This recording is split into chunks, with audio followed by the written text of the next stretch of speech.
Saudara, kalau boleh saya katakan, situasi saat ini yang kita hadapi itu seperti situasi perang. Kita tidak hanya mengalami pergolakan secara rohani, tetapi kita juga mengalami pergolakan secara jasmani, ya.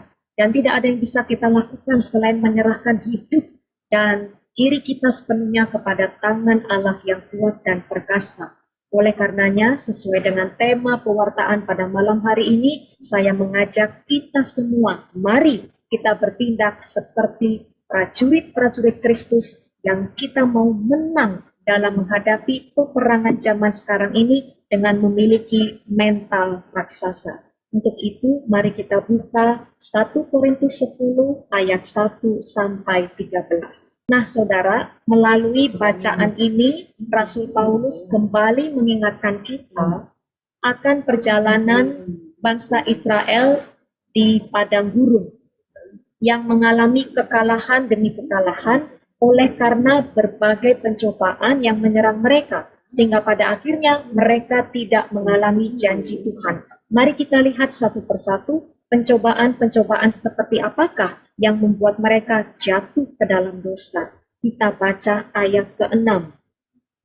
Semuanya ini telah terjadi sebagai contoh bagi kita untuk memperingatkan kita supaya jangan kita menginginkan hal-hal yang jahat seperti yang telah mereka perbuat. Pencobaan pertama yang membuat umat Israel jatuh ke dalam dosa adalah mereka menginginkan hal-hal yang jahat. Saudara, ketika bangsa Israel berada di padang gurun, Tuhan Allah sungguh memelihara hidup mereka dengan sangat luar biasa. Saya katakan luar biasa mengapa? Karena mereka pada malam harinya tidur dengan lelap, kemudian ketika bangun keesokan paginya, Tuhan Allah sudah memberikan dan menyediakan makanan bagi mereka untuk dimakan. Luar biasa bukan? Tetapi bangsa Israel menuntut yang lebih. Mereka mau makan daging, mereka mau makan makanan seperti yang di Mesir. Nah, dengan pola yang sama, saat ini, sekalipun masa yang sangat sulit bagi kita, tetapi kita sungguh menyadari bahwa betapa pemeliharaan Tuhan dalam hidup kita sungguh luar biasa. Kita masih bisa makan enak, makan yang bergizi, makan yang kenyang. Kita masih bisa tidur dengan lelap di atas ranjang yang empuk. Kita masih bisa berpakaian tanpa pernah merasa kepanasan atau kedinginan. Akan tetapi, dalam masa ini kadang-kadang kita sudah melupakan berkat-berkat Tuhan. Banyak orang berkata, aku tidak merasa diberkati, aku tidak punya apapun untuk dinikmati. Kita mulai bosan dengan makanan yang kita makan sehari-hari. Maunya pergi ke mall, maunya pergi ke restoran yang enak, mahal, dan mewah. Kita juga sudah bosan kadang-kadang dengan pakaian. Tidak bisa bergaya seperti dulu lagi. Tidak bisa shopping dengan bebas seperti dulu lagi. Maka saudara, ketika kita sudah melupakan berkat-berkat Tuhan yang telah kita terima, kita jatuh dalam dosa. Sebab sikap yang demikian adalah kejahatan di hadapan Tuhan. Oleh karena itu, mari kita diajak untuk belajar selalu mengucap syukur dan mencukupkan diri dengan apa yang ada pada kita. Itu pencobaan yang pertama. Pencobaan yang kedua, kita baca ayat ke-7.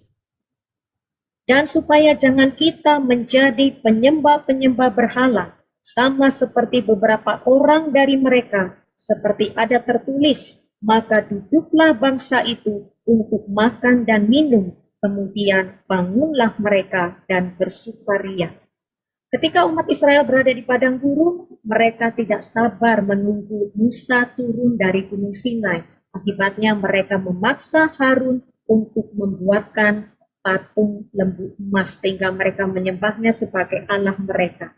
Saudara, kita bisa jatuh ke dalam pencobaan menyembah berhala ketika kita menyembah suatu ciptaan sebagai Allah lain yang pada akhirnya menggeser kedudukan Tuhan Allah sehingga tidak lagi menjadi yang nomor satu dalam hidup kita. Bagaimana dengan situasi kita masa ini? Ada begitu banyak berhala modern yang sungguh memikat hati dan jiwa kita. Banyak orang sekarang semakin cinta diri, semakin cinta sesama, melebihi cinta kepada Tuhan. Banyak orang semakin cinta dengan apa? Dengan uang, dengan harta, kemegahan, kemewahan, kekayaan. Banyak orang semakin cinta akan karir, pekerjaan, dan hobi mereka, sehingga mereka mulai menomorduakan Tuhan. Dan apalagi dengan era digital saat ini, banyak orang semakin cinta dan terpikat dengan gadget.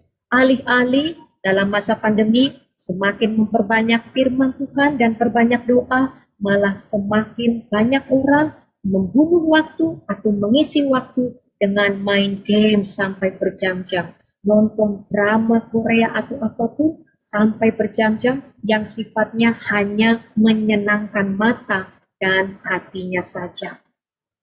Nah, saudara, begitu pula hati-hati dengan segala pelayanan yang kita lakukan saat ini. Semuanya serba online. Setiap hari ada kegiatan Zoom. Hati-hati nanti kita bisa menjadi zombie ya. Tetapi kita bisa jatuh dalam penyembahan berhala terhadap pelayanan, terhadap segala kesibukan rohani apabila kita lalai membina relasi antara diri kita dengan Tuhan. Ketika kita lalai meninggalkan hidup doa, meninggalkan membaca firman Tuhan, sibuk rohani setiap hari, hati-hati, bisa jadi pelayanan itu menjadi Tuhan bagi kita. Maka di zaman ini kita diajak untuk selektif dengan tayangan-tayangan, dengan apapun itu yang bisa menggeser kedudukan Tuhan dalam kehidupan kita. Pencobaan yang ketiga kita baca ayat ke-8. Janganlah kita melakukan percabulan seperti yang dilakukan oleh beberapa orang dari mereka, sehingga pada satu hari telah tewas 23.000 orang. Dalam Bilangan 25 ayat 1-18 dikisahkan umat Israel, terutama laki-lakinya banyak menikah dengan perempuan-perempuan Moab. Dan pada akhirnya mereka menyembah dewanya orang Moab yang bernama Baal Peor. Dari sini kita bisa tahu saudara bahwa percabulan tidak hanya dilakukan secara fisik, tetapi juga bisa secara rohani. Bagaimana dengan masa ini? Sekali lagi, kita hidup di era digital. Begitu banyak aplikasi-aplikasi menarik yang kelihatannya begitu menggoda dan menggiurkan, sehingga kalau kita tidak waspada, kita bisa jatuh ke dalam dosa. Contohnya, aplikasi seperti misalnya katakanlah Tinder, itu dalam tanda kutip aplikasi untuk mencari jodoh. Kita bisa tahu berapa banyak suami istri yang jatuh dalam dosa percabulan. Relasi mereka mungkin tidak baik dalam rumah tangga, sehingga mereka pada akhirnya coba-coba, iseng-iseng pakai aplikasi itu, chatting-chatting, mulai ya flirting-flirting dan sebagainya, sampai akhirnya mahligai perkawinan mereka dirusak oleh karena hati yang tidak bijak dalam menyikapi berbagai aplikasi yang kemasannya itu menarik, tetapi sesungguhnya menarik kita ke dalam dosa. Belum lagi di era digital ini, begitu bebasnya orang mengekspos kehidupan mereka. Belum lagi banyak orang yang jatuh dalam dosa pornografi. Maka saudara, mari kita jaga kekudusan pikiran dan mata kita. Beranikah kita ketika melihat tayangan-tayangan yang tidak senonoh, kita berkata, stop, berhenti. Dan seperti pemazmur dalam bab 119 ayat 37 kita berkata, lalukanlah daripadaku mata yang melihat hal yang hampa. Maka saudara, waspadalah, selektif, jaga kekudusan dan pikiran serta hati kita, terlebih-lebih di masa yang sulit ini. Kemudian pencobaan yang keempat, ayat 9. Dan janganlah kita mencobai Tuhan, seperti yang dilakukan oleh beberapa orang dari mereka, sehingga mereka mati di pagutulan.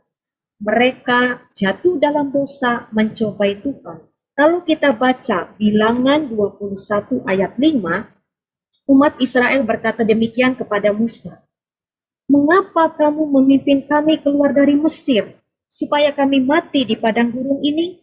Sebab di sini tidak ada roti dan tidak ada air, dan akan makanan hambar ini kami telah muak."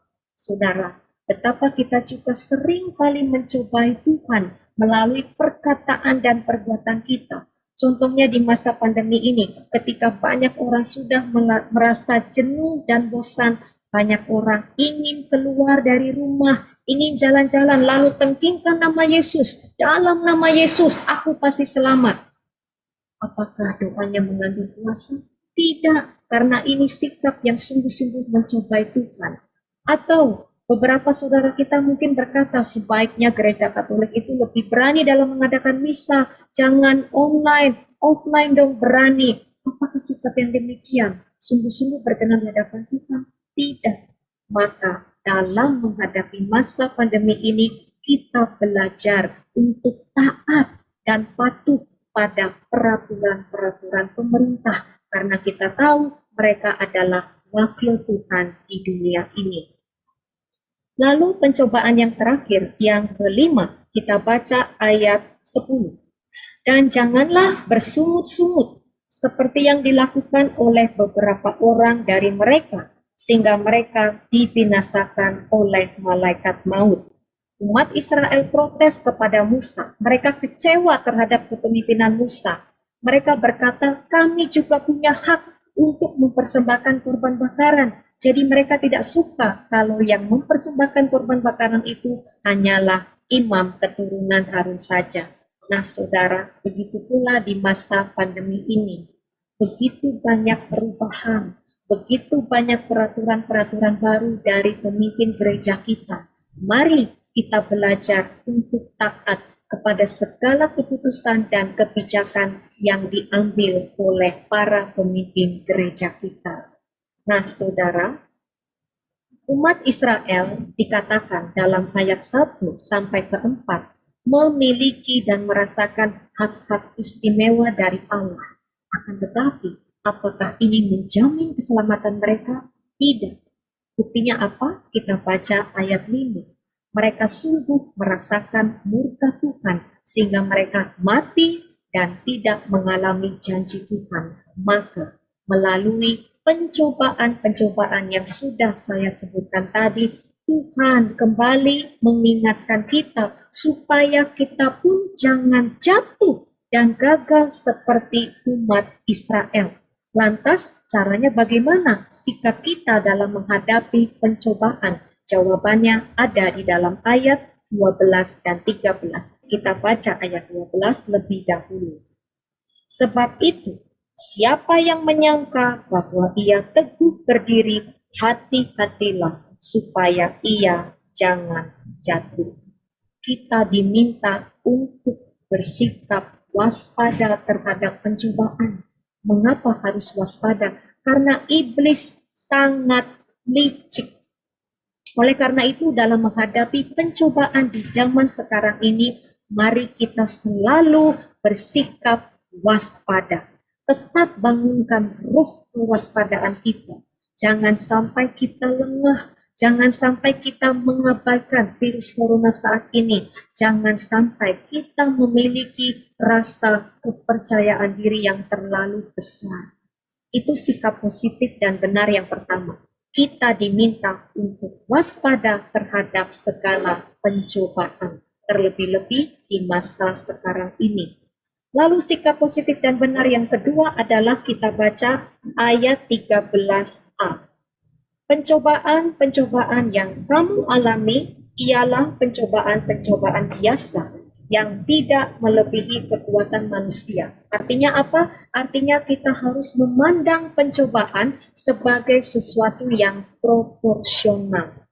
Artinya, jangan sampai kita menganggap pencobaan itu lebih besar dari kita. Seperti halnya dalam menghadapi masa pandemi ini, kalau kita menyikapinya dengan melihat, waduh, pencobaan ini begitu besar, lebih besar dari hidup kita, bahkan mungkin lebih besar dari kuasa Tuhan, maka akibatnya jiwa kita akan dibelenggu oleh rasa takut, khawatir, cemas, gelisah yang berlebihan. Mari saudara, kita belajar dari kisah Daud yang melawan Goliat. Ini Goliat, sosok yang perkasa, yang besar, ya, sosok yang berani, tidak terkalahkan. Kemudian ini pasukan Raja Saul. Mereka takut dengan Goliat. Karena apa? Mereka menganggap Goliat ini tidak mungkin dikalahkan. Maka mereka mentalnya sudah seperti belalang. Karena apa? Mereka takut. Mereka lupa bahwa mereka punya Tuhan yang kuasanya besar. Mereka tidak menyertakan Tuhan. Padahal sebelumnya mereka sudah mengalami berbagai macam kemenangan oleh karena Tuhan menyertai mereka. Mereka kalah dengan perkataan Goliat yang meneror jiwa mereka. Akan tetapi, hal ini berbeda ketika muncul sosok Daud. Sosok yang rapuh, sosok yang kecil, tidak tahu cara berperang. Tetapi mengapa Daud bisa menang melawan Goliat? Oleh karena dia tidak melihat Goliat sebagai sesuatu yang besar. Dia melihat Goliat lebih kecil dari dirinya. Oleh karena apa? Daud berperang bersama Tuhan. Karena Daud memiliki iman yang luar biasa akan kuasa Tuhan. Nah saudara, mari kita juga menyikapi zaman perang seperti sekarang ini seperti sikap Daud. Kita selalu mau menyertakan Tuhan, memiliki mental yang raksasa, sehingga kita bisa menang dalam situasi yang sulit ini. Lalu, sikap positif dan benar yang ketiga dalam menghadapi pencobaan adalah kita baca ayat 13 bagian C. Pada waktu kamu dicobai, Ia Tuhan akan memberikan kepadamu jalan keluar sehingga kamu dapat menanggungnya. Berarti kita diminta untuk melihat pencobaan dari sudut pandang Tuhan. Artinya, kita harus percaya bahwa dalam menghadapi situasi apapun, seberat masa pandemi ini, kita percaya bahwa Tuhan Allah tidak pernah meninggalkan kita. Tuhan Allah selalu beserta kita. Tetapi kitanya mau nggak berjalan bersama Tuhan? Mau nggak membina relasi dengan Tuhan setiap saat? Maka saudara, pilihan ada pada kita. Mau menjadi pemenang dengan mental raksasa atau mau menjadi pecundang dengan mental belalang. Kalau kita memilih yang ini, pemenang dengan mental raksasa, kita pasti bisa memenangkan peperangan di zaman sekarang ini. Ya.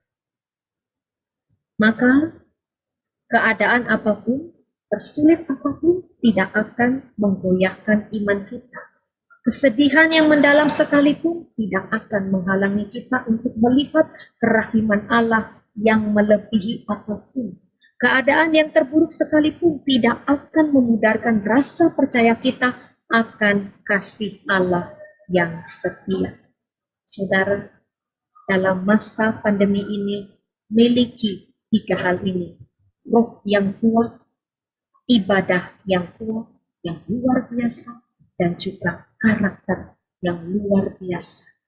Kembali kita diingatkan untuk belajar mencukupkan diri, untuk belajar waspada terhadap berhala-berhala modern yang tidak kelihatan, untuk belajar selektif dengan menjaga kekudusan mata dan pikiran kita, untuk belajar taat kepada firman Tuhan, taat juga kepada pemerintah, dan taat juga kepada keputusan yang diambil oleh para pemimpin gereja.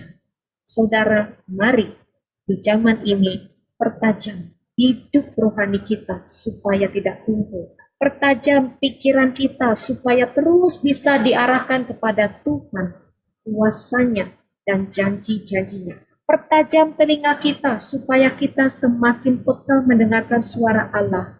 Dan pertajam hati kita supaya kita semakin peka terhadap kebutuhan dan kesulitan sesama.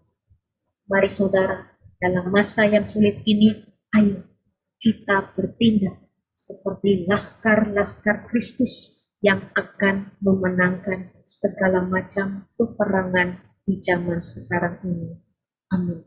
Semoga Tuhan Yesus memberkati kita semua. Amin.